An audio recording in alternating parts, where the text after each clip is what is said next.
RPI Kawade गट, RPI Kharat गट, विनायक सदाशिवराव खोतांचा त्या ठिकाणी पक्ष, विनायक कोऱ्यांचा पक्ष, मनसे राज ठाकरेंनी बिनशर्त पाठिंबा तेजस आमचे सहकारी, असे महायुतीचे उपस्थित असणारे सर्वच घटक पक्षांचे स्टेजवर बसलेले नेतेगण, माझ्या सुपा परगणा परिसरातील जमलेले आमचे सगळे सहकारी, वडीलधारी लोक इथे आहेत, तरुण सहकारी आहेत, त्याचबरोबर पत्रकार मित्र, बंधू भगिनींनो आणि माझ्या तरुण मित्रांनो, ये वाला लेते हैं। Inverter AC. आप गैम्बलर हो ना? गैम्बलर? जुआ खेलते हो ना? तुम जुआ खेलते हो? अरे नहीं, ये तो कुछ भी बोले जा रहे हैं। इतनी महंगी और नाजुक एसी खरीद कर स्टेबलाइजर नहीं लोगे तो ये जुआ नहीं हुआ तो क्या हुआ? सिर्फ एक फ्लक्चुएशन आपके इन्वर्टर एसी के पार्ट्स को डैमेज कर सकता है। उसे वी गार्ड से सुरक्षित रखिए। V Guard, India's number 1 stabiliser.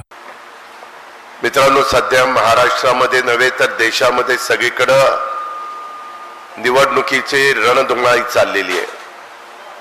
19 तारखेला पहिल्या टप्प्यातलं मतदान विदर्भामध्ये होणार आहे, देशाच्या पण इतर भागामध्ये होणार आहे। आपलं मतदान बारामती लोकसभा मतदारसंघाचं 7 तारखेला सकाळी 7 ते संध्याकाळी 6 पर्यंत होणार आहे आणि पुणे, शिरूर आणि मावळ अशा काही मतदारसंघाचं मतदान 13 तारखेला होणार आहे। उन्हाची तीव्रता प्रचंड आहे। आता जवळपास 40-41 पर्यंत टेम्परेचर वाढतंय। अजून मे महिना सुरू व्हायचा आहे। ग्लोबल वॉर्मिंगचं खूप मोठं संकट आपल्या देशावर, आपल्या राज्यावर आलेलं आहे आणि त्याकरता देखील काही पावलं उचलण्याची गरज आहे। आणि तशा प्रकारे देशाचे पंतप्रधान मोदी साहेब त्यांच्या स्तरावर निर्णय घेत आहेत।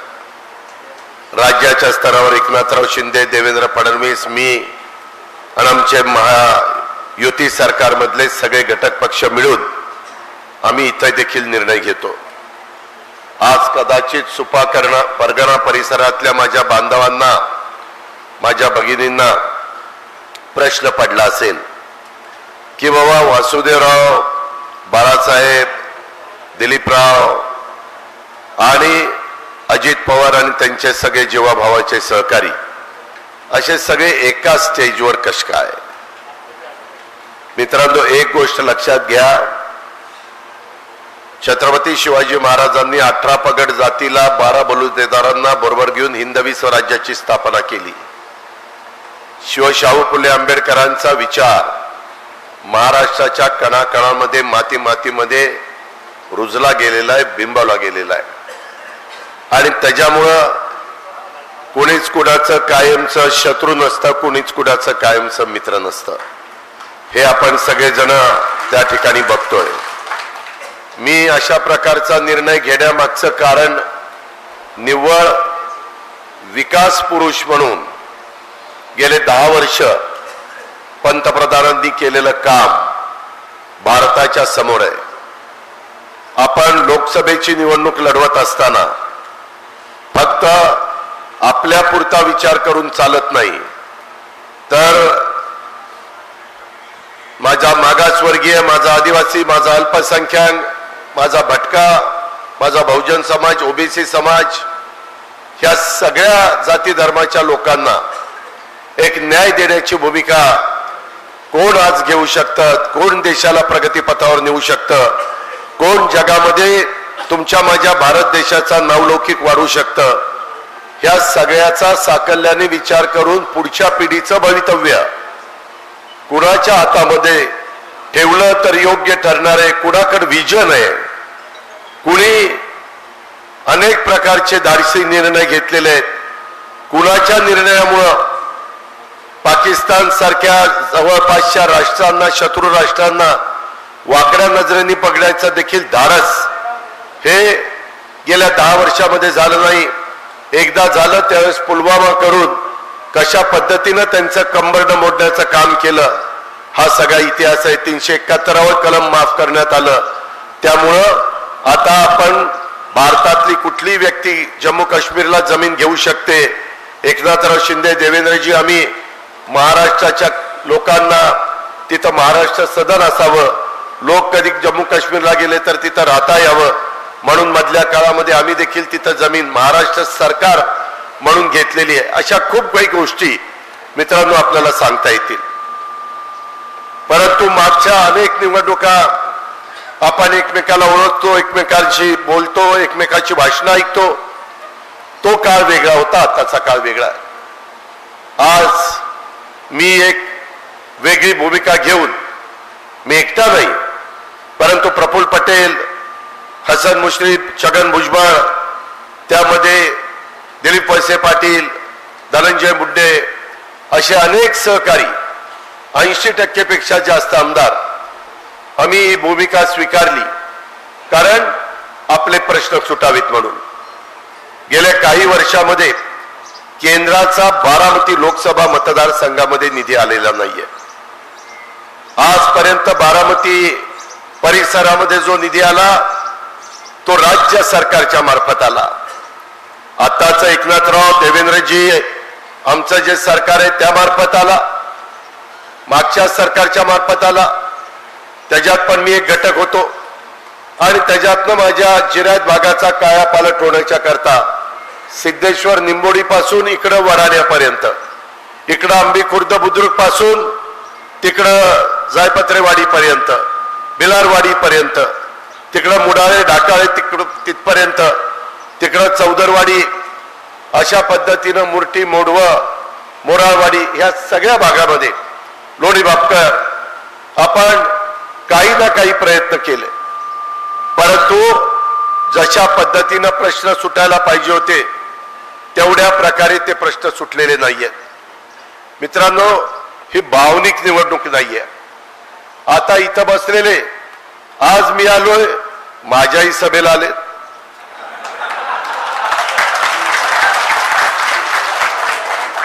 मी ज्यांच्या समोर आता लढतोय ते लोक आले तर तिथंही सभेला जातात. हे दोन डगरीवर कशा करता? आपल्यात एक पद्धत आहे, कुकू एकाच लावायचं असतं. हार सगळ्यांच्या लावायच्या भानगडीमध्ये पडू नका. माझी आपल्याला नम्रतापूर्वक विनंती आहे.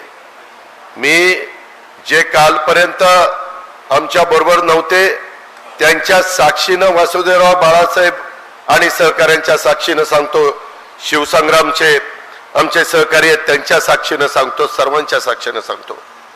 मित्रांनो, आज दुष्काळी परिस्थिती असताना काय समस्या आहे? काही काही लोक कधी तुम्हाला ओळखत नव्हती ती देखील पायाला भिंगरी बांधल्यासारखं येत आहेत, वाडी वस्तीवर जात आहेत, घरोघरी जात आहेत. मी जेवायला येतो, मी चहाला येतो, मी नाश्त्याला येतो. ह्याच्या आधी कधी त्यांना नाश्ता, जेवण, चहा आठवला नाही. ह्याच्या आधी काय माझ्या सोपा परगणा, काय माझ्या सिरसोपा परिसर, काय माझा लोणी बापकर परिसर आणि बाकीच्या भागातल्या समस्या आहेत, ह्याच्याकडे कधी यांनी डुंकून पण बघितलं नाही. अजून पण काही काही जण प्रचारात येतील, तुम्ही पण आश्चर्यचकित होऊन बघाल. त्या संदर्भामध्ये माझा आपल्याला विनंती आहे की तुम्ही तुमच्या पुढच्या पिढीचं भवितव्य हे त्या ठिकाणी डोळ्यासमोर आणा.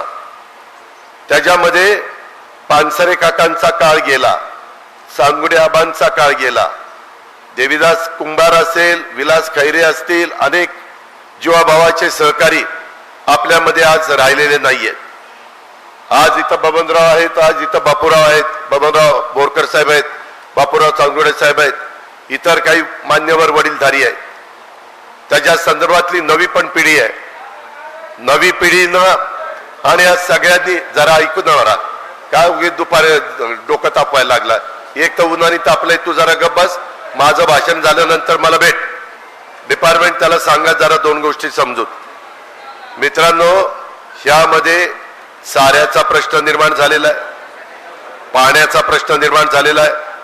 आता सहकारी सांगत होते की आपला कालवा सल्लागार समितीमध्ये जनाई, शिरसाई, पुरंदरला जे पाणी दिलेलं आहे ते पाणी आता पिण्याकरता तरी देण्याची व्यवस्था त्या बाबतीमध्ये करा. मी पण तुमचा 32-33 वर्ष आमदार म्हणून काम करतोय. मगाशी ज्ञानेश्वर कौल्यांनी काही उल्लेख केला, काही माझ्या सहकारी मित्रांनी इथं उपोषणाला देखील बसले, त्याबद्दलचे सगळं जे काही घडलं तुम्हाला माहिती आहे.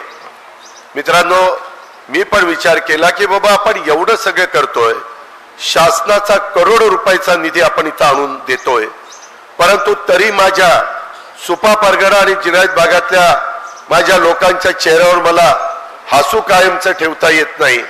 तिथं कधी ना कधी त्यांना त्रास सहन करावा लागतोय, त्यांची पिकं जळतायत, त्यांना त्या ठिकाणी प्रतिकूल परिस्थितीमध्ये लढावं लागतंय.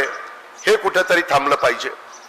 मधी सासवडची सभा आमचे एकनाथराव शिंदे मी घेतलेली तुम्हाला माहिती आहे, विजयराव शिवतारेंनी काही भूमिका घेतली होती, परंतु ते का मागे गेले? विकास कामावर मागे गेले.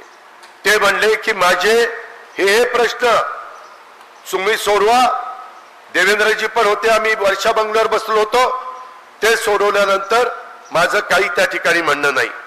आणि अशा पद्धतीने आम्ही चर्चा केली आणि त्या दिवशी तिथं गुंजवडीचं पाणी असेल, नाझऱ्यामध्ये काही पाणी सोडण्याच्या संदर्भातला प्रश्न असेल, माझं वीर धरणाचं ओव्हरफ्लोचं पाणी दरवर्षी 5 वीर धरणं भरतील एवढं, नंतर नीरा नदीवरून माझ्या नीरा नरसिंगपूरला आणि तिथून चंद्रभागेतनं पार कर्नाटकामध्ये जातं.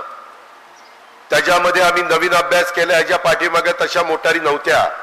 तुमच्या माझ्या घरी 3 हॉर्सपॉवर, 5 हॉर्सपॉवर, 7.5 हॉर्सपॉवर, 10 हॉर्सपॉवर, 15 हॉर्सपॉवर, 12.5 हॉर्सपॉवर, 20 हॉर्सपॉवर, 50 हॉर्सपॉवर अशा मोटारीची सवय. मित्रांनो, तुम्हाला विश्वास बसणार नाही. तुम्ही म्हणाल आज दुपारी अजित पवारला काय झालंय? 1 लाख हॉर्सपॉवरच्या मोटारी तेलंगणामध्ये बसवल्या, 1 लाख हॉर्सपॉवरच्या. आणि अशा पद्धतीनं ज्या भागामध्ये पाणी नव्हतं त्या भागामध्ये पाणी नेलं गेलं. ते तिथले मुख्यमंत्री पराभूत झाले, त्यांचं सरकार आलं नाही, परंतु त्यांनी पाणी नेलं. मध्ये ते बघा सगळेजण त्या पक्षामध्ये जायला लागलेले होते, परंतु त्यांचाच पक्ष हरल्यावर सगळे थांबले आणि पुन्हा सगळे वळले.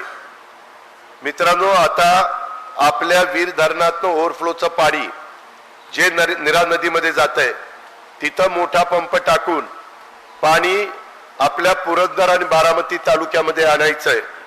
आणि ते आणत असताना ते फक्त 1.5 महिनाच पाणी मिळत आहे.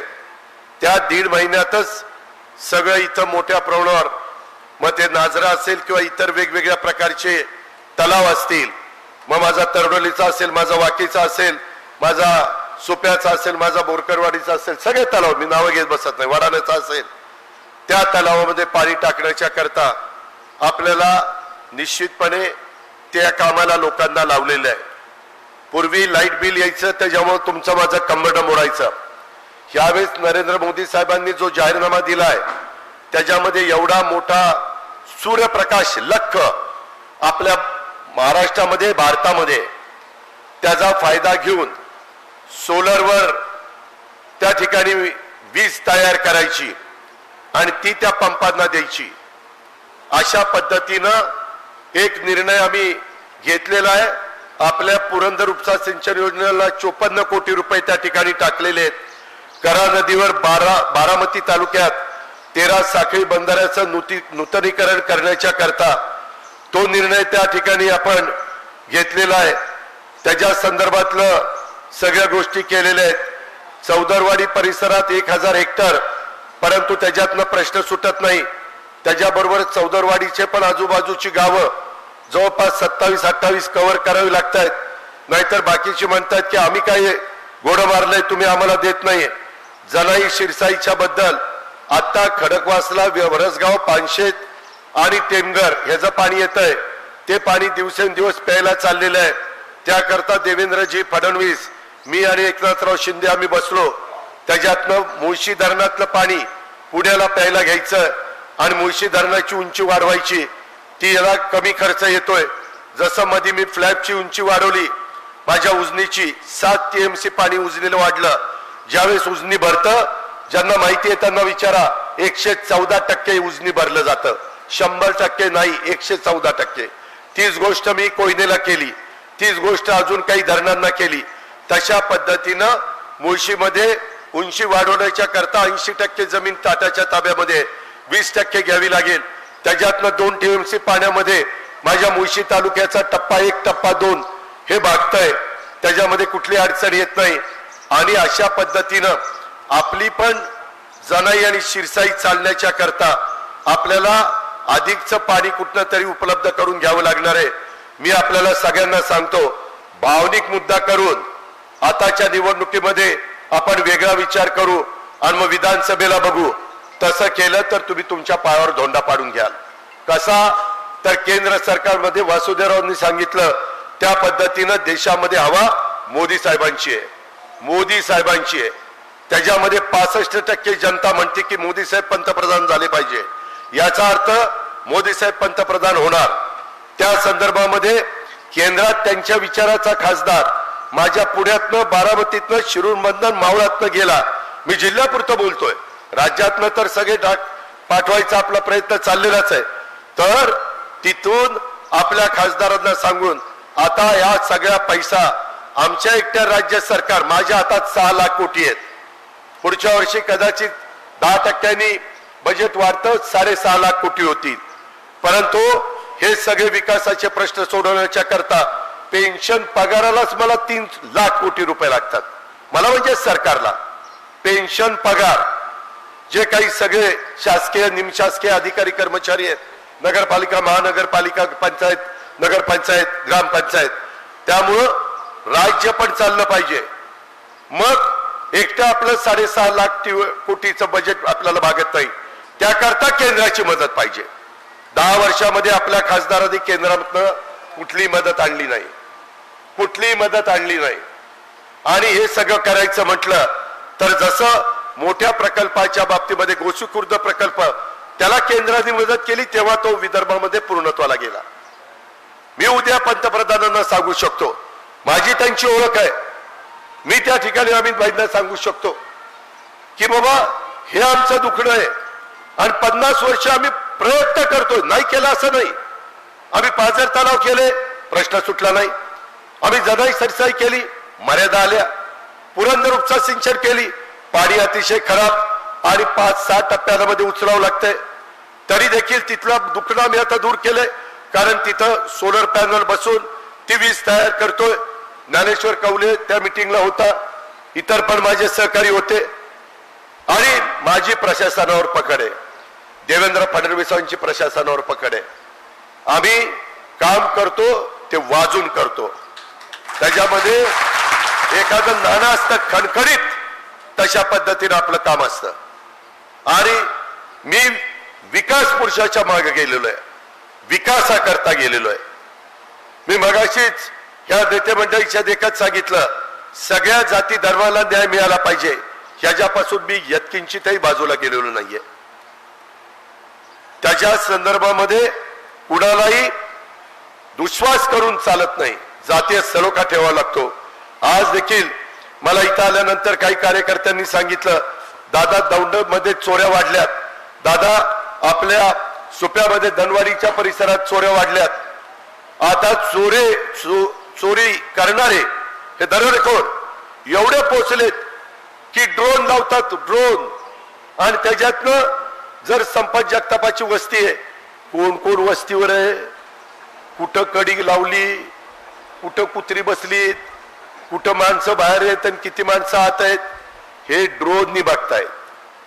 कुणाला कळत पण नाही. एवढी चोरांची अवलाद पुढे गेलेली आहे, खोटं सांगत नाही. आणि त्याच्यातनं या चोऱ्या चाललेल्या आहेत. आपल्याला जागृत राहावं लागेल. ज्यांना कुणाला सांगायचं ते सांगेल, कारण आचारसंहिता असल्यामुळं काही गोष्टीचा उल्लेख मला करता येत नाही, पण मी ते करेन. देवेंद्रजी आणि मी पण उद्या 18 तारखेला आपला बारामती लोकसभा मतदारसंघाचा फॉर्म भरणार आहे. वासुदेवराव, बाळासाहेब, पुरुषोत्तम नवदा, दिलीपराव सगळे आम्ही तिथं हजर राहणार आहे.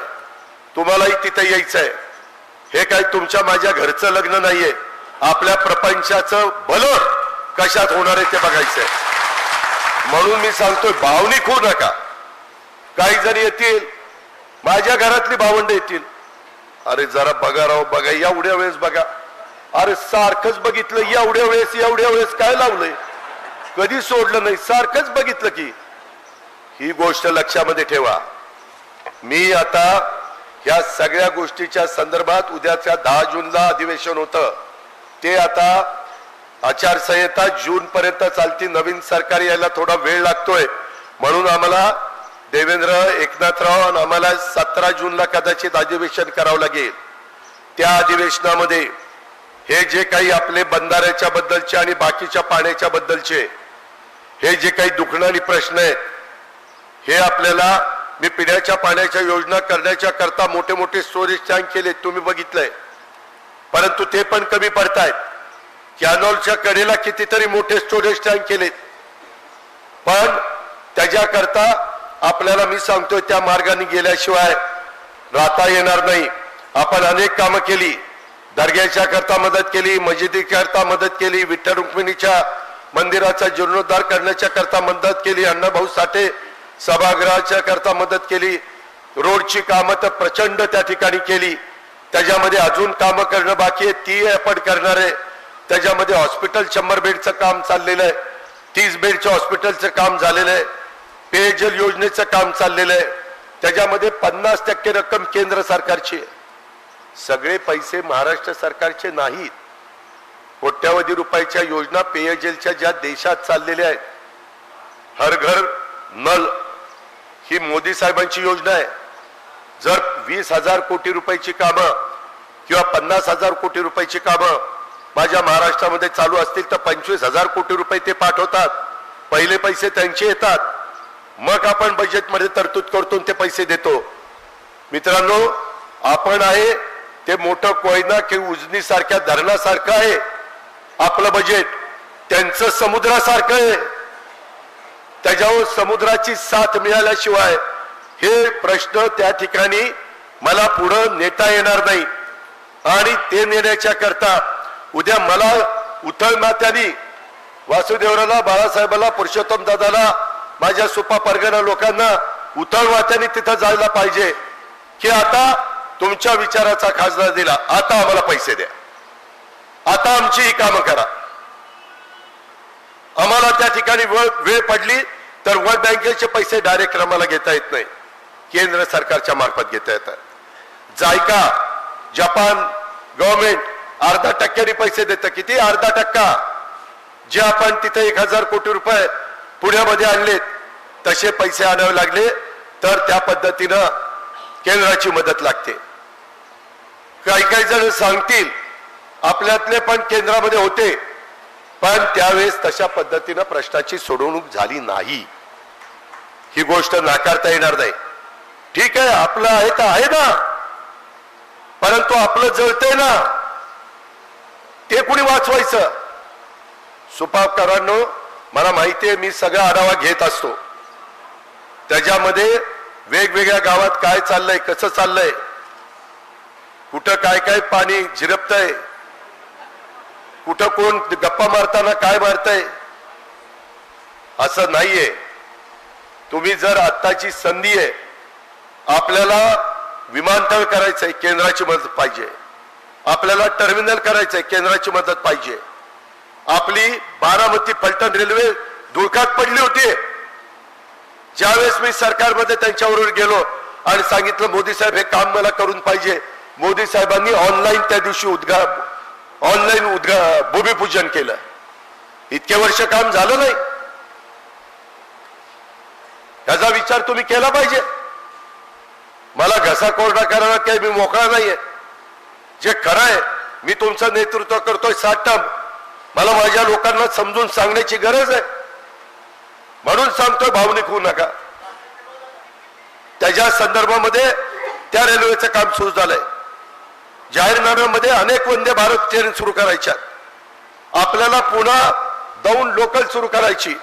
माझा तर प्रयत्न ती लोकल सुरू केली की ती दौंड पासून बारामती पर्यंत आणायची, म्हणजे बारामती दौंड पुन्हा सारखी लोकल. कुणाला जायचंय यायचंय, जायचंय यायचंय, जा या कामा करता, सकाट्या पेट्रोल नका जाऊ. हे आपण करतोय. स्वस्त प्रवास रेल्वेचा प्रवास आहे. गाडी नेली तर पार्किंगची गैरसोय होती, गाडी नेली तर कधी कधी वेडेवाकडे प्रकार घडतात, सुरक्षित पण तेवढं राहत नाही. म्हणून हे आपल्याला केल्याशिवाय गत्यंतर नाही. मी आपल्याला अतिशय नम्रतापूर्वक सांगतो, माझा अजून देखील 5-10 वर्ष काम करण्याची धमक आणि ताकद माझ्यामध्ये आहे. तसं इतरांनी काय काम केले तुम्हाला माहिती आहे. इतरांनी अजूनही बऱ्याच कार्यकर्त्यांना नावानिशी तर कुणी ओळखत नाही. स्वपाना, तू पण कधी कधी बिघडतो. तू फोन करून मला सांगितलं, दादा आलो, वळणावर आलो, पण आता वळण सोडू नको, रस्ता सोडू नको. तुलाही भावनिक करतील, तुला तर मोठं पुढारी व्हायचंय. आपली गावं दौडला असताना तू इलेक्शनला लढायचा, फॉर्म भरायचा. ठीक आहे. दुसरी गोष्ट मित्रांनो, मी अनेक बाबी आता बबनराव बोरकर बसलेत. CSR मध्ये किती कोटी रुपये त्यांना दिले? कुणी दिले? तरडोलीच्या परिसरामध्ये बंद पाईपलाईन मधनं कुणी पैसे मंजूर करून आणले? परवा 3-4 कोटी रुपये तुम्ही मंजूर केले. कशाला म्हणतात 3-4 कोटी रुपये? अरे 5 रुपये 5 कुणाला कोण देत नाही. आणि आज कोट्यावधी मी कशामुळे करतो? आज त्यांची मोठ्या लोकांची माझी ओळख झाली. इतक्या दिवस माझी ओळख मोठ्यांची नव्हती. मी आपला खाली कार्यकर्ता म्हणून काम करत होतो. तुम्ही जरा आत्मचिंतन, आत्मपरीक्षण करा. 90ला मी राजकारण सुरू केलं. 90 पासून कालपर्यंत, मागच्या निवडणुकीपर्यंत कधी नेत्यांना एक फॉर्म भरल्यानंतर शेवटच्या सभेला यायचे की नाही? आता का गावोगावी फिरतात? का मला विरोध करतात? मी इतक्या वर्ष साथ नाही दिली. कशात कमी पडलो? आणि त्यामुळे मी सांगतोय की याच्यामध्ये भावनिक होऊ नका. त्या संदर्भामध्ये आता कुणी कुणी फिरताय. जरा 7 तारखेचं मतदान होऊ द्या. 8 तारखेला ह्याच्यातल्या 2-4 लोकांनी तर नाही परदेशी दौरा काढला तर नावाचा अजित पवार नाही. यांचं काम नाही, या लोकांचं काम नाही. आता उगीच येत आहेत असं तसं काय काय गुळगुळ सांगतायत. आता काहींनी आम्ही टँकर देऊ, आम्ही चारा देऊ, आम्ही छावणी देऊ, आम्ही डेपो उभा करू. 7 तारीख होऊ द्या. याच्यातलं एकाने जर तुम्हाला तोंड दाखवलं, यायला म्हणेल ते ऐकून. नंतर मीच आहे. आम्ही महायुतीच आहोत, दुसरं कोण नाही. त्याच्यामध्ये एकनाथराव शिंदेच आपल्याला मदत करणार आहे, देवेंद्र फडणवीसच मदत करणार आहे. आणि ते जी कमिटी असती डिझास्टर मॅनेजमेंटची, त्याचे प्रमुख आहेत अमित शहा. कुठं दुष्काळ पडला, कुठं गारपीट झाली, कुठं अवकाळी पाऊस पडला, कुठं अतिवृष्टी झाली, जे काही संकट येतात त्या संकटाकरता केंद्राचा निधी लागतो. त्याला SDRF असं म्हटलं जातं. आणि NDRF हे 2 मधनं आपण निधी आणतो. कुठं दरडी कोसळल्या, कुठे गावाच्या गावं गाडली गेली, काही घडलं तरी केंद्र पैसा त्याच्यामध्ये देतं. त्याच्यामुळं मला देवेंद्रजींना, एकनाथरावांना आम्ही त्यांना ऑलरेडी सांगितलंय की आम्हाला दुष्काळामध्ये आम्ही कुठे तुम्हाला पैसा कमी पडू देणार नाही, तुम्ही काळजी करू नका. पण त्यांनाही सांगितलंय की पुन्हा 3ऱ्यांदा आपलं सरकार आल्यानंतर आमच्या या जिरायत भागाकडं, दुष्काळी भागाकडं महाराष्ट्रातल्या निधी द्यावा लागेल.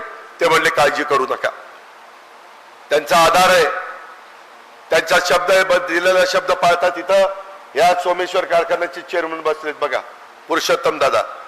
त्यांना विचारा, 25 ते 30 वर्ष बाळासाहेब तुम्ही व्हाईस चेअरमन होता, 25 ते 30 वर्ष आपल्या कारखान्यांवर वेगवेगळ्या 10,000 कोटी रुपयाचा दंड लागला होता की नाही? इन्कम टॅक्स लागला होता, उसाला जास्त भाव दिला म्हणून.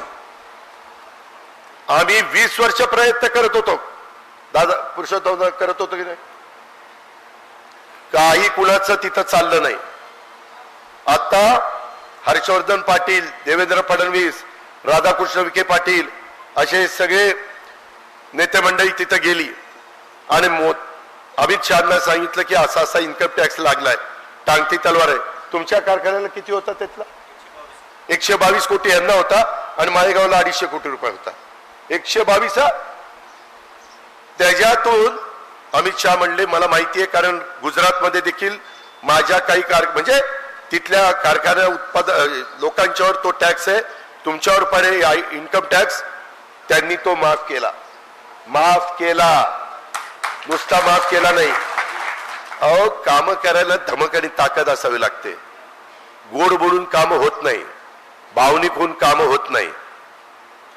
भावनिक होऊन जरा मनाला वेदना होतील, मनाला थोडस दुःख वाटेल, पण नंतर पुन्हा काहींनी मुद्दा काढला, अमित भाई तुम्ही आता हे माफ केलं, आता हे गेलं, परंतु FRP जर 2850 असेल आणि ह्या सोमेश्वरनी 3250 भाव दिला तर 400 रुपये इन्कम टॅक्स धरला जाईल आणि 1/3 रक्कम त्यांना इन्कम टॅक्सला भरावी लागेल.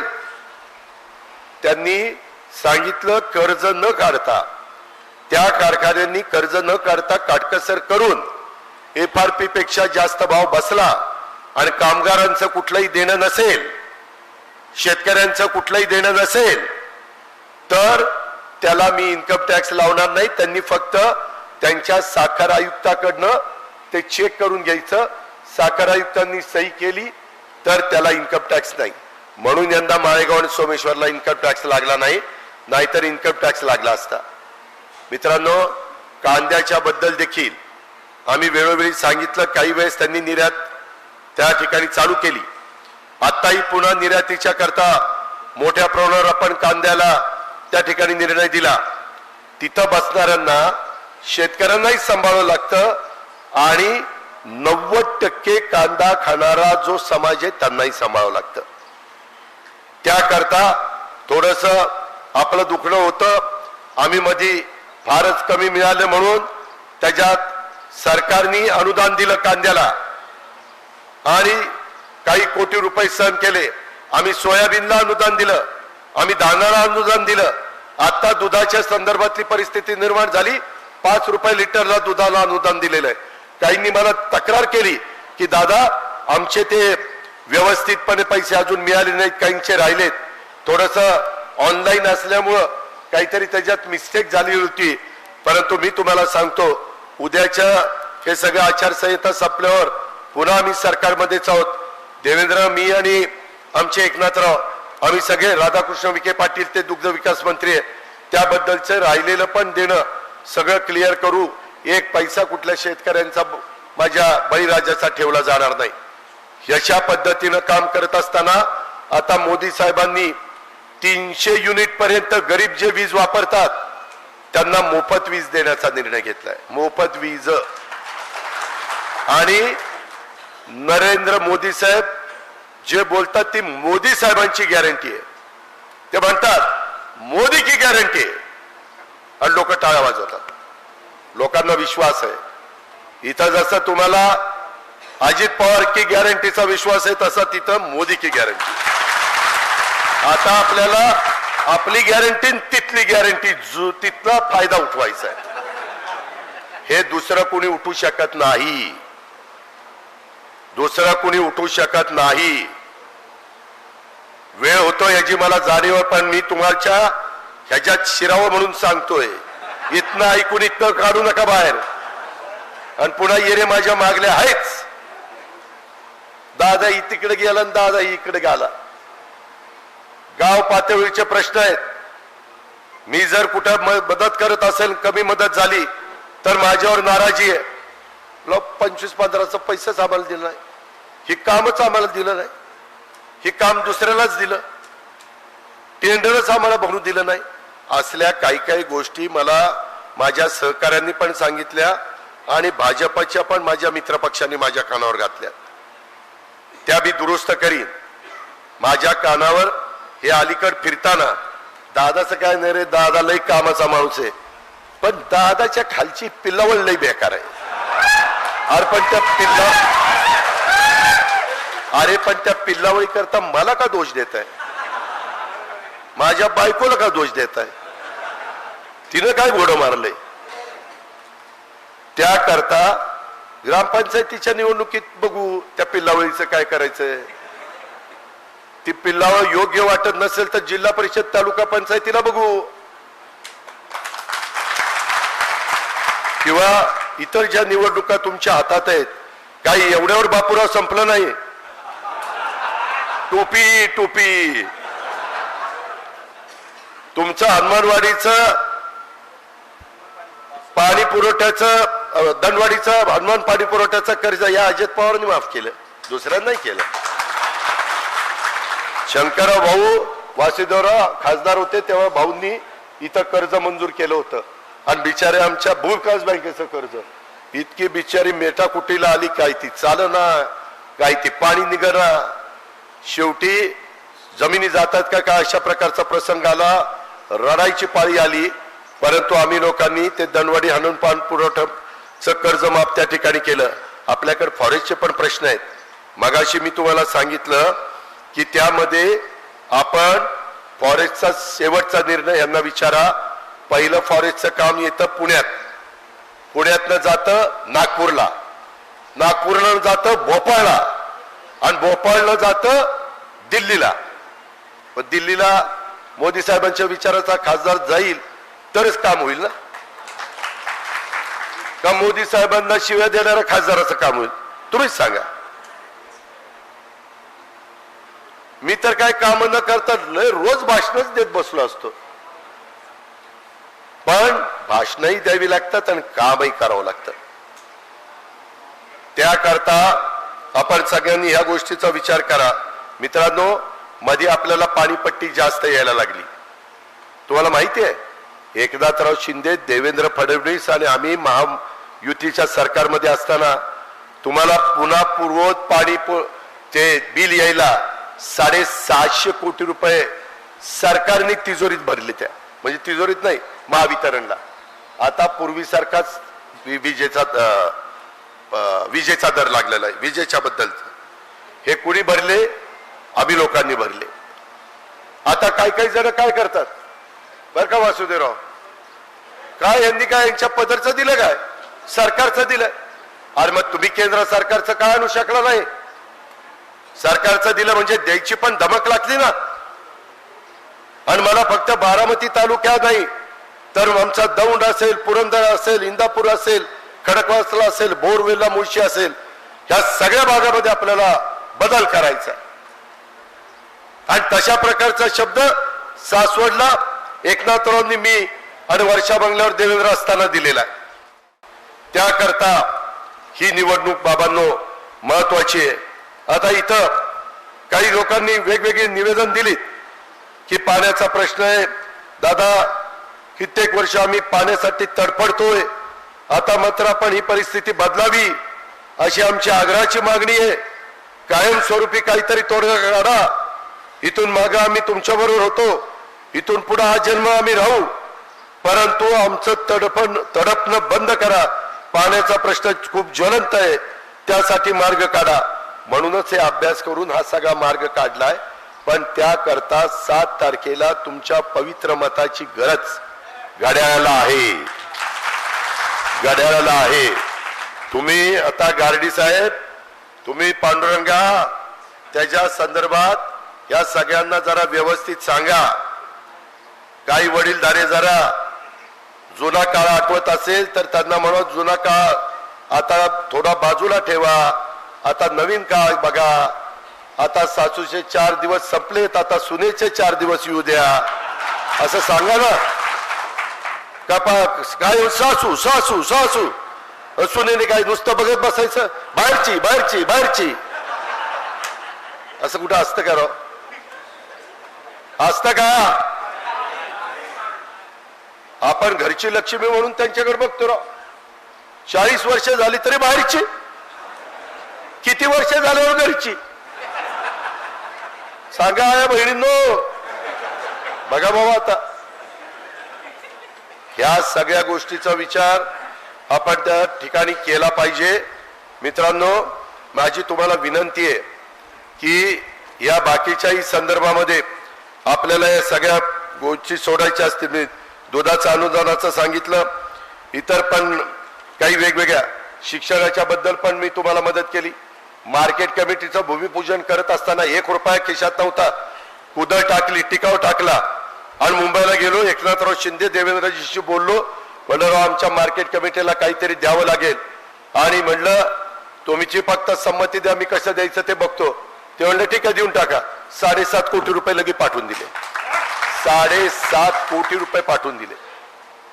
आणि तिथं आता गाळे वगैरे होतील, तिथं व्यवस्थितपणे व्यापाऱ्यांचे होतील. माझ्या शेतकऱ्यांचा माल बिल सगळी झाडं बिडं लावतो, ते माल कसं करतो आता बघा तुम्ही.